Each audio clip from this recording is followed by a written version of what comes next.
Boa tarde, Aureliano. Obrigada por você estar com a gente. Obrigado, Viu? é um prazer estar aqui. Olha, tem duas coisas que eu quero te falar primeiro de sites. A gente tem mais de 22% de pessoas que fizeram compras no site, em sites que não recebem. Ou seja, são mais de 2 milhões de pessoas vítimas de sites falsos.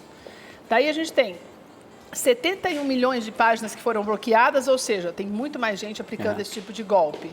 A gente tem 40% de aumento no número de pessoas que foram vítimas de golpes só no mês de agosto, esse dado é recente. E tem também aí milhares de pessoas sendo lesadas através dos golpes aí de identidades roubadas, são mais de 24 milhões, que não é identidade papel, é o número da identidade na internet. Há um tempo atrás, quando isso começou, os bancos falavam assim, olha, você tem que tomar cuidado com um negocinho que tem ali, que parece um cadeado e tal. Daí começaram a falsificar essa página também do cadeado. Você acha que existe como a gente se precaver de um problema como esse? Ou a tecnologia avançou tanto que é entregar para Deus mesmo e prestar o máximo de atenção possível, mas todo mundo pode ser vítima? Na minha opinião, olhando o mercado, é o que você começou falando, nós estamos na era digital. Então, maciçamente, os investimentos nesse segmento ele vem crescendo a cada dia mais. Para garantir uma segurança maior. É que os produtos, nós estamos vivendo uma mudança, né? Se você parar para analisar, onde as empresas estão se modernizando, os bancos estão colocando os produtos, a maior parte está migrando para essa questão digital, ou seja, compra em sites, compra pelo celular, enfim. Então, é o avanço da tecnologia, não tem como a gente fugir disso. A gente entra nessa onda e quando vê, está nela. E a realidade. Por causa da praticidade, né, Aureliano? A praticidade, exatamente. Toda essa praticidade, ela também está trazendo, nesse nosso meio, pessoas de má fé. Infelizmente, existe isso no nosso meio e essas pessoas, elas se modernizam também. As tecnologias evoluem, mas os fraudadores evoluem também. Tá? Um exemplo que eu queria citar, que eu acho que é muito importante, a gente falar, por exemplo, do boleto. Do pagamento do boleto. Como assim, boleto? O boleto que a gente recebe de título, boleto bancário, ou para você pagar seu convênio médico, ou uma escola, um título que você tem a pagar. Hoje os fraudadores, eles estão conseguindo criar uma conta virtual, eu pego uma conta inativa, que você não está usando, eu consigo acessar ela, eu estou operando nela. E através dela eu consigo mandar um boleto registrado, porque hoje o processo aumentou a segurança nessa parte de boletos, de títulos, registros, né? E isso fez com que tenha mais segurança para o consumidor. Contudo, os fraudadores encontraram já brechas. Então, qual que era a dica que é importante? Ao pagar um boleto, presta atenção, porque normalmente a gente tem lá a linha digitável. Que não lê. A pessoa só coloca lá, digita e não presta atenção na próxima tela. Então, uma coisa que é muito importante hoje é colocar, verificar se o beneficiário que você está pagando, aquela instituição, é realmente do código que você digitou. Então, peraí, eu vou no caixa eletrônico pagar o boleto bancário. A escola da sua filha. Então, vai ter que ter o nome... Checar o nome da instituição, o nome da escola, o nome do convênio, né? Então, são informações assim que as pessoas não prestam atenção. Porque a gente está nessa vida, nessa dinâmica hoje, de tudo acelerado, de tudo pagar rápido, e quando você vê, você já entrou numa fraude. Então, são exemplos assim que o consumidor tem que passar a prestar atenção. O banco é o meu banco correspondente, são detalhezinhos que quem está fraudando, que a gente vai ter que ele usa uma conta qualquer, é um outro banco que nem aquele banco da instituição, e você está pagando, direcionando dinheiro para aquela conta. Quando você vê, você já redirecionou seu dinheiro para outra pessoa e você não pagou nada. Eu já vou voltar no Aureliano para falar sobre um outro tipo de golpe que foi falado essa semana, mas antes quero falar com o Dr. Luiz. Doutor, obrigada por estar com a gente de novo. Eu gosto muito quando o Dr. Luiz vem, porque ele tem uma maneira de explicar que a gente entende, porque às vezes você é leigo e você não sabe muito bem os seus direitos, principalmente nesses crimes que, ao meu ver, me dá a impressão de que é muito difícil você punir alguém, né? Quando se fala especificamente daquilo que o Aureliano está falando, desses boletos e tal, pode ser que você nunca... É difícil descobrir quem é. E daí, quem é que paga essa conta? A gente mesmo, ou no caso, por exemplo, de ligados a banco, essas enganações que são feitas em boletos, o banco é responsável também? Boa pergunta. Mas primeiro Primeiro, uma alegria voltar aqui e você perguntava, com o avanço da tecnologia, há como utilizar a internet de uma maneira segura? E tem uma frase emblemática, que crer numa internet 100% segura é como crer na paz mundial. Então, são duas utopias que nós nunca iremos alcançar. Então, os riscos existem sim. Com relação à responsabilidade desses golpes, você bem perguntou e o Tribunal de Justiça de São Paulo já responde há algum tempo isso. Antigamente, a responsabilidade era dos bancos, porque quem cria a plataforma, quem cria essas facilidades e muitas vezes quem obriga a gente a utilizar esses aplicativos é o próprio banco. Mas hoje, com a questão do compliance, todo mundo que usa o Internet Bank, todo mundo que vá à sua agência é avisado sobre... O que é compliance? Compliance é uma política de privacidade e de cuidado das empresas para se adequarem às leis. Então, o banco hoje, com essa assessoria de compliance, está avisando o seu usuário, o seu cliente, de todos esses riscos, de que existem esses golpes. E quando ele avisa, ele está muitas vezes informando uma cláusula que você aceita e que você assume o risco. Então, com essa gestão de compliance, onde os bancos informam a todo momento o seu cliente que existem esses riscos, eles estão conseguindo se eximir de responsabilidade. E hoje, quando você tem uma fraude, você cai num desses golpes, infelizmente, quem fica com prejuízo é o próprio consumidor, o próprio cliente. Nós temos um outro caso, que é o caso da falta de entrega de mercadorias. Então, a gente tem 40% de aumento nas compras online e que não entregam. Eu acredito que podem não entregar porque muitas vezes aquilo não existe. É golpe. Daí, o que faz? Nada, né? Bom, chora. O crime, nesse caso, é o crime do 171, o famoso estelionato. Então, o indivíduo usa uma fraude, finge que está vendendo alguma coisa e não entrega nada. Mas o que o consumidor deve fazer? O que o usuário na internet pode fazer? E aí, a grande resposta na prevenção. Então, nós temos, por exemplo, o Procon informa sites que você deve não utilizar. Sites perigosos, que normalmente não entregam mercadorias. Nós temos um site... Já tem uma lista, vamos dizer assim, daqueles que já estão... Sites perigosos. Tem mais riscos. Temos uma lista... temos o site Reclame Aqui, que você pode e deve pesquisar o site que você vai comprar nesta plataforma para ver se há reclamações, se o site entrega.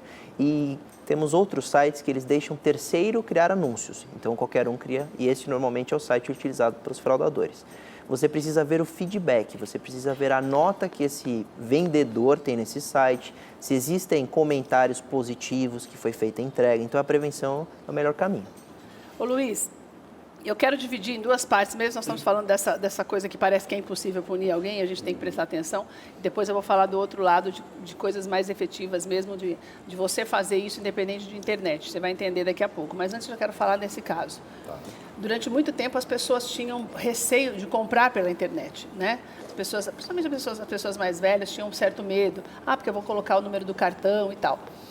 Quando isso começou a bombar, esse medo não desapareceu, mas todo mundo baixou a guarda, como o Aureliano falou, entrando naquilo que é a realidade, que é essa modernidade.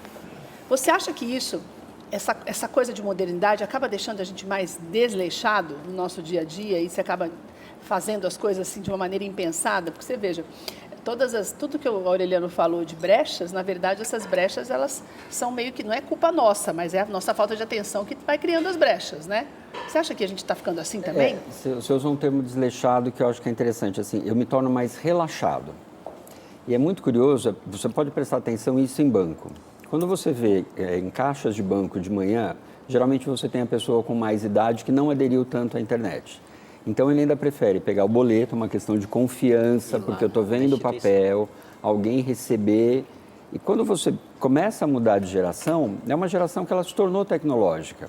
Então, tudo é mais fácil. E aí passa para uma coisa chamada automático e eu deixei de ter atenção. Como é que eu não vou prestar atenção no banco? Mas é o meu banco, eu confio. E curioso, quando você falou em relação a leis, assim, eu não leio. O banco constantemente acaba mandando, olha... Não aceite tal mensagem, verifique. Não atenda o telefone porque os nossos funcionários não ligam. Não passe senha. Nunca manda uma mensagem, não vai mandar um e-mail para você. E nem mandar alguém te ligar. Para você, olha, atualiza o seu cadastro aqui, eu te mando um link, clica aqui e atualiza o seu cadastro. Também não vai ligar para falar para fazer isso por telefone, né? Nem solicitar informações. Você que vai ligar na central. O que é o melhor procedimento? Você ligar na central do seu banco e aí vem a questão, eu não leio, porque o banco está te informando, olha, existem golpes, é mais uma mensagem chata do banco, eu não tenho tempo da mensagem do banco. Eu não presto atenção que a hora que eu estou usando, por exemplo, no Facebook ou uma página aparece a questão dos cookies, né? Assim, você está autorizando do outro buscar a sua informação. Aquilo pouco importa. Então, eu entrei de fato nesse automático e eu relaxei. E assim, nunca vai acontecer comigo.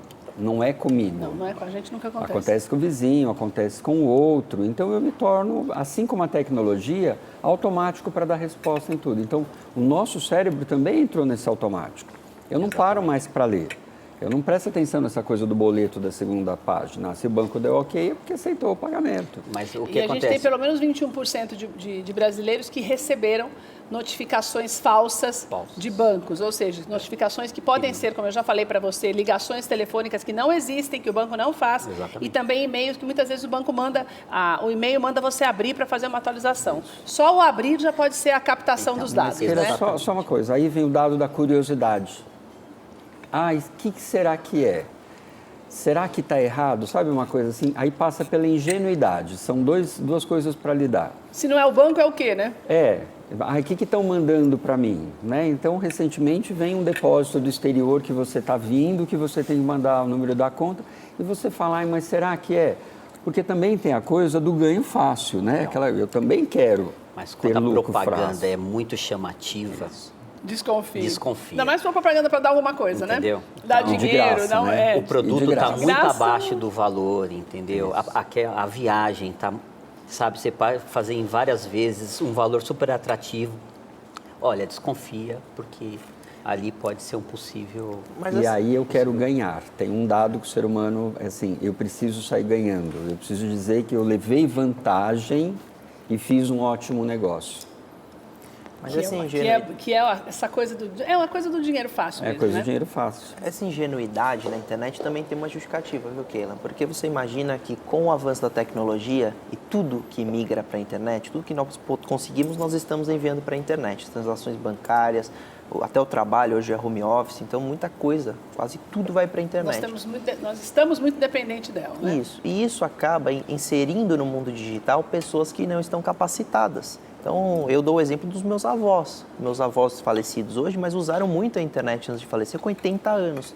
Essa ingenuidade, às vezes, é nata da idade, por exemplo, do meu avô, que não nasceu inserido nesse mundo e não tem essas facilidades. E é, obviamente, uma presa muito mais fácil dos cybercriminosos do que nós, que utilizamos a internet de maneira mais adequada, já nascemos nesse mundo inserido ou acabamos nos adaptando e temos um mínimo de consciência de como usar a internet. Agora, o meu avô dificilmente ia se precaver de um vírus.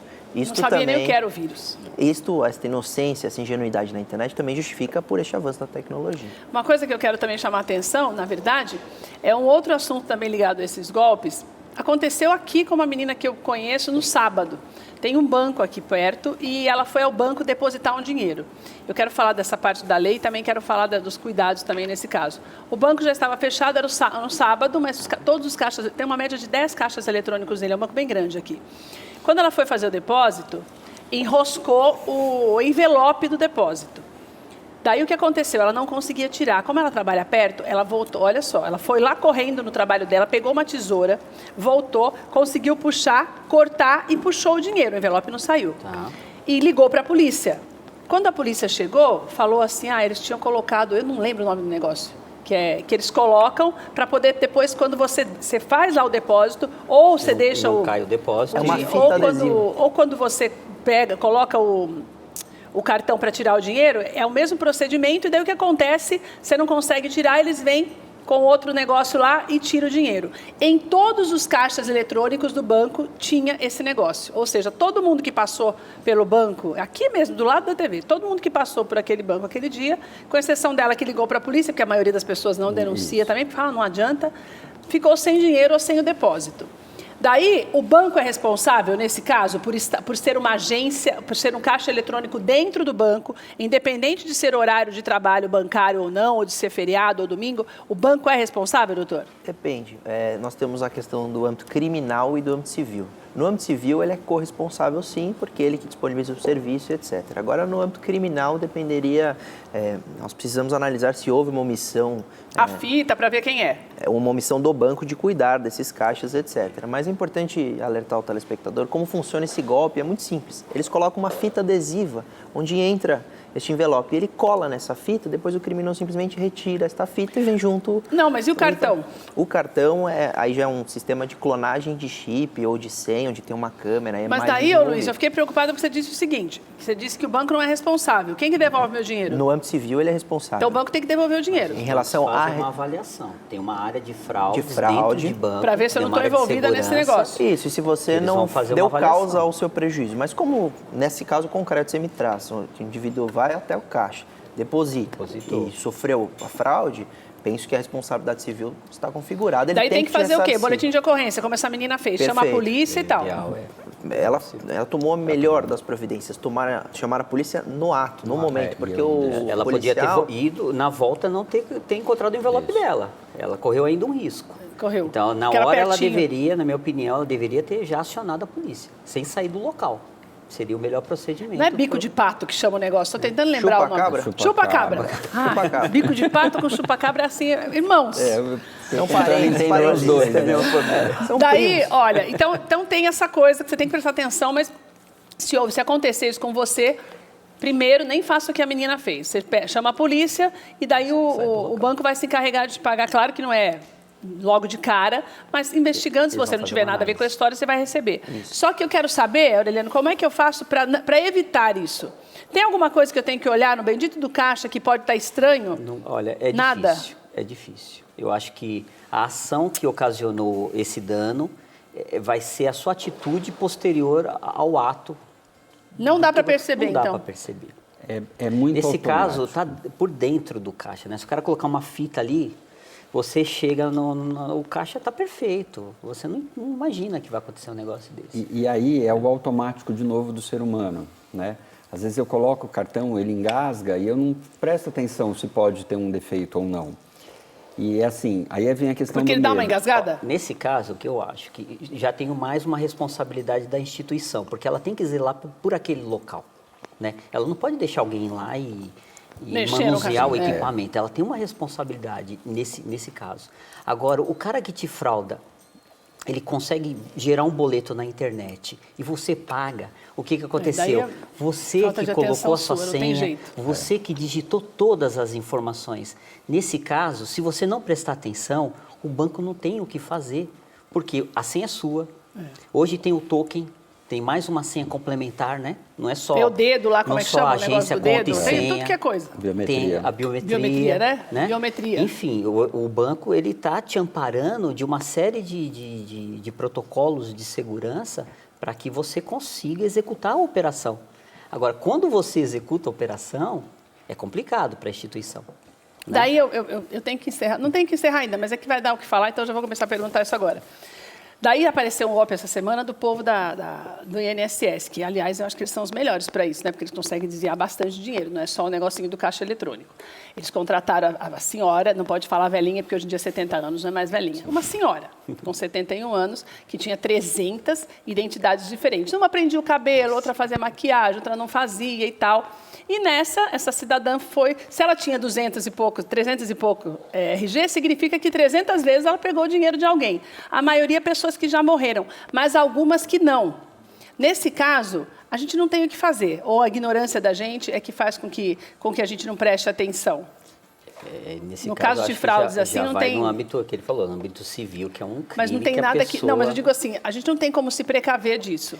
A precaução é os cuidados, é onde você está entrando. Você tem que prestar atenção na operação que você está fazendo. Mesmo dentro do banco. Mesmo dentro do banco, em todos os lugares. E nós não temos a devida cautela com os nossos dados. Então aí você vê falsificação de documento. Mas e a pessoa é idosa, né, gente? Às vezes nem presta atenção. Tem um fator. Porque, por exemplo, tem alguns casos que era no interior do Piauí, sabe? Então a pessoa não tem nem essa noção, que nem que tem que dar baixa quando o outro morre. Ou então não tem nem noção, deixa com o vizinho o cartão. Então, você acha que a falta de informação acaba fazendo com que as pessoas sejam lesadas? Ingenuidade também, né? Ingenuidade. Mas as pessoas não têm cautela com os dados, então entram em qualquer site, não sabem a procedência desse site e vão colocando nome, RG, CPF, porque acham que este dado não é muito relevante. Falam, não estou passando a senha do banco, estou passando só meu nome, meu RG e meu CPF. Mas às vezes é o dado suficiente para o criminoso fraudar este documento. Todos os dados complementares que ele precisa. Às vezes, com o seu CPF, ele consegue obter o resto das informações que ele precisa. Né? E como é que a pessoa faz, Aureliano, para saber se ela já foi vítima desse roubo de dados, mas ainda efetivamente não aconteceu nada com o nome dela? Tem como saber? Tem pesquisas que possam... Você consegue pesquisar os órgãos, né, legais, por exemplo, Serasa, SPC, todas essas fontes, essas instituições, ela tem as suas informações. Se você fez uma compra, se o seu nome já está sendo negativado por uma falta de débitos, então você tem como buscar e pesquisar. E como é que eu faço, por exemplo, no caso dessa falsificação do site, que nós falamos que é algo também que está se tornando muito comum. A pessoa, se acontece algo como o Dr. Drauzio, eu tenho o meu site e alguém cria esse link para uma página que não tem nada a ver. Eu tenho como ver isso? Ou só vejo depois que estão vendendo as coisas no meu nome? Você só tem, na minha opinião, você só tem como observar... Depois de feito. Entrando e tentando ver algumas anormalidades. Infelizmente, né, é o que o Luiz comentou, é aquela coisa que eu já estou no automático, eu estou no módulo automático e não estou prestando atenção. Então, você tem que chamar... O que tem que se observar é as coisas que são muito atrativas, são... Sabe, quando a esmola é grande, né? Desconfia, porque, cara, não tem muita promoção, entendeu? Então, eu acho que são esses detalhes. Mas uma coisa que eu acho que vale a pena deixar para o pessoal, que é muito importante hoje, as instituições já estão lançando uma coisa que chama cartão virtual. Eu não sei se todo mundo presta atenção nisso. O seu cartão, se você pegar o seu cartão, tem o código da frente e atrás tem um código de segurança. Tem, tá? Os 3 números. Aqueles 3 números. Quando você... boa parte das instituições já estão lançando, já tem um app, que é o aplicativo do banco, né? Sei. Então, você entra lá, tem uma opção, se não for por lá ou pela própria internet, tem um cartão virtual. Qual que é a vantagem do cartão virtual? Ele te gera um código de um cartão, derivado do seu cartão, e esse código vale para uma compra só. Então, se você for no site ou pedir comida, né, se você for, né, solicitar que você vai pagar no cartão, coloca esse código, gera esse código, porque a segurança já está amarrada. E qualquer pessoa que tem uma conta no banco e tem o cartão consegue fazer isso? Se o banco disponibilizou essa opção de cartão virtual, ele tem que usar, porque ele gera aquele código, executa aquela compra, só vale para aquela compra. Se alguém pegar aquele código depois e tentar usar em outras compras, não funciona. Se o site for falso e for só para subtrair essa informação para fazer outras compras em seu nome, só vai funcionar nesse site. Então não adianta nada para o criminoso fazer um site falso. É o menos pior.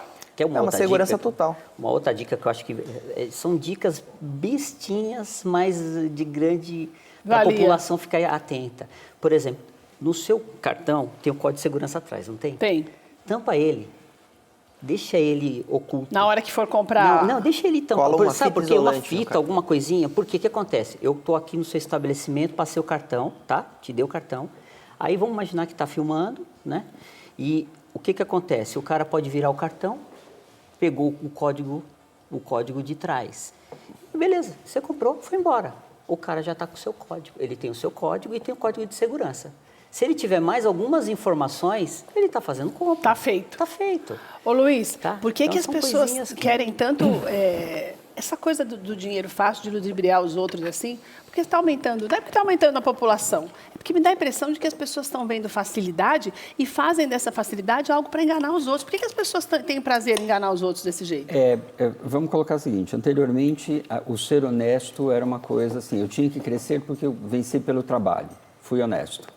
Hoje se vende a ideia de que você tem que ostentar constantemente, isso custa. Né? Você citou da senhora com as identidades, eu não imagino que você vai roubar um morto, eu não imagino que você vai pegar uma certidão de óbito, é muita maldade, né? muita ingenuidade. Mas assim como tem pessoas que são ingênuas, o crime também evolui. Então eu vou utilizar da sua ingenuidade para dar o golpe. E eu quero ficar rico muito rápido. A gente vive numa sociedade em que eu tenho que ter, voltamos de novo no assunto que a gente fala sempre, Então, se eu consigo utilizar e ter mais rápido do que demorar 10 anos, é só... Dane-se você. Dane-se você. Eu vou enriquecer rápido. É muito mais a questão do precisar ter o tempo todo, né? E não batalhar para ter. O custo de roubar é muito mais barato do que o custo de trabalhar. Tudo bem que tem as questões penais, todas envolvidas, todos os crimes. Mas se eu encontro uma maneira de dar um golpe, principalmente alguém que é ingênuo, no caso dos idosos, como nós conversamos, é muito mais fácil. Eu vou aproveitar dessa ingenuidade e utilizar da minha maldade, né? Então, acho que também se vale aqui alguma recomendação, é assim, se tem alguém que tenha dificuldade da internet, senta, ajuda e explica. E quem usa, ficar muito atento, porque a gente é bombardeado 24 horas de informação. E eu vou entrar no automático. Não leio, não presto atenção, não estou atento, acredito que nunca vai ser comigo, vai ser com outro até o dia que acontece. Então é meio que desligar. E a tecnologia faz isso, ela acelera o nosso raciocínio. E eu também entro num processo de aceleração e acabo não pensando, memorizando ou raciocinando. Desleixando, né? Desleixando. Quero agradecer a participação de vocês três aqui hoje. Obrigada, viu, Luiz? Obrigada, viu, Olheiro? Uma alegria ter você aqui com a gente. Obrigada, Lu. Obrigado.